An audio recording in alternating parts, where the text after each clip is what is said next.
tuning in. I'm Ann Powell with the WJTS News. A hydrogen-fueled plant scheduled to be built in Dale will be carbon neutral by 2050. Riverview Energy says they plan to use electronic energy sources and work with contract services that use carbon-free methods to make the transition. This will be the first greenfield refinery plant permitted in almost 50 years. The company also plans to build more of these plants in the future and make its hydrogenation process a valuable part of the U.S. energy independence mix.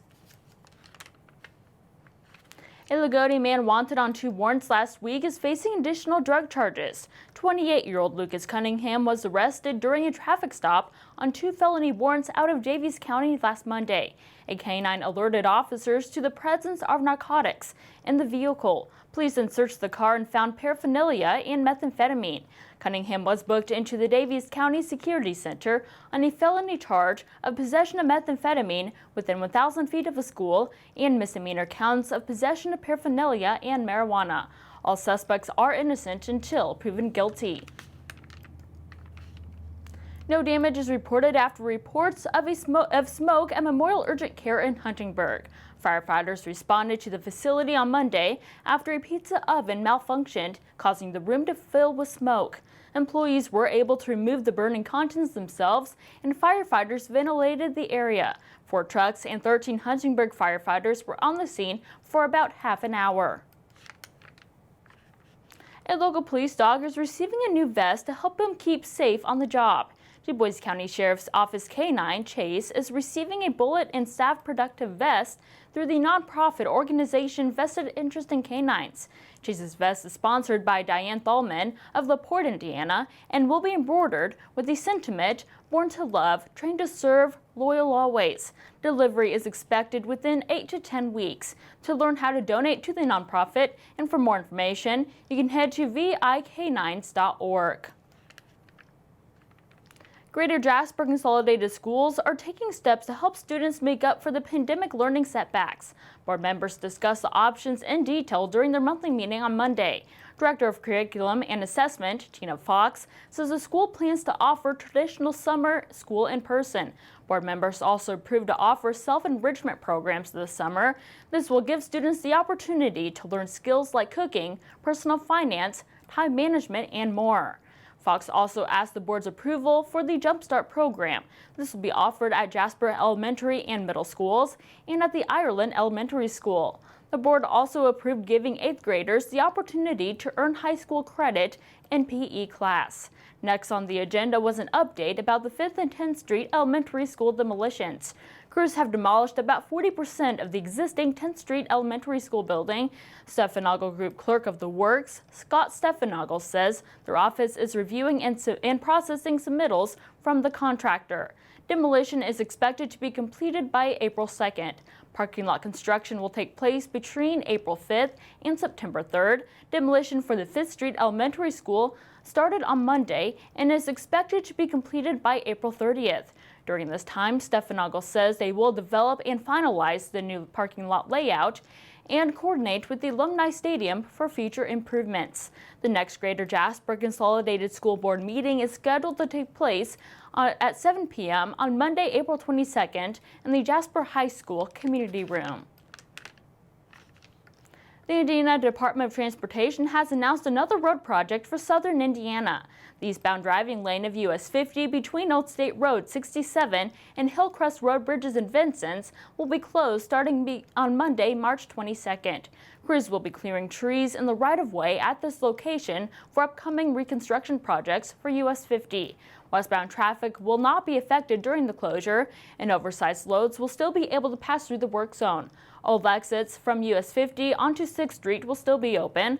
Work is expected to last for about 1 week, depending on weather conditions.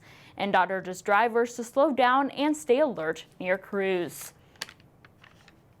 Indiana's jobless rate continues to improve. The state's unemployment rate dropped to 4.2% in January, which is below the national rate of 6.3%. Indiana's labor force had a net increase of 3,808 over the previous month. This was because of a 12,700 decrease in unemployed residents and an increase of 16,503 employed residents.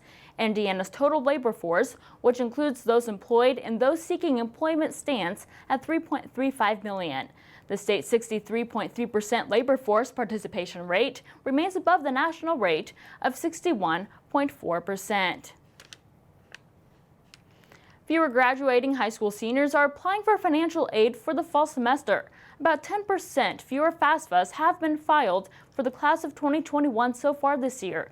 The filing rate is also down by about 20% for low-income students. Students must file the application before the April 15th deadline or risk losing out on millions of dollars in state and federal financial aid.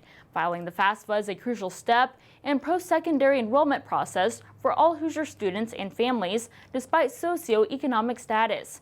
Having a current FAFSA on file ensures college is affordable as possible. To help students and families kickstart the filing process, the Indiana Commission of Higher Education has partnered with Invested for 2 virtual filing sessions.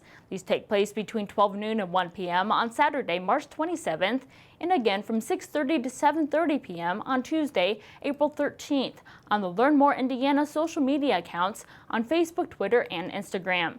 Filing the FAFSA is free and can be done online or by cell phone at FAFSA.gov. A state agency is partnering with Uber and Lyft to provide people with free, safe rides home. The Indiana Criminal Justice Institute says its Sober Ride Indiana pilot program will provide $15 ride credits to the first 10,000 total rides through Uber and Lyft in 6 cities through April 5th. Those cities include Bloomington, Evansville, Fort Wayne, Indianapolis, South Bend, and West Lafayette. Credits can be redeemed only between the hours of 5 p.m. and 3 a.m. To redeem the credit, you can head to SoberRideIndiana.com and then click on Redeem Ride Credits and follow the instructions for the ride-sharing service being used.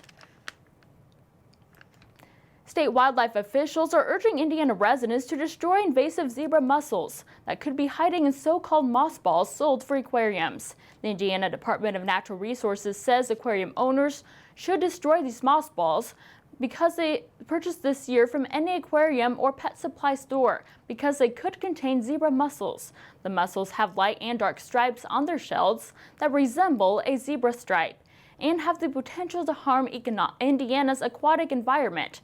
The DNR says that mothballs should be disposed of in a sealed container in the trash and should not be discarded in drains, waterways, or gardens. And stay tuned, your weekly forecast and sports with Kurt Guxell are still to come here on the WJTS News.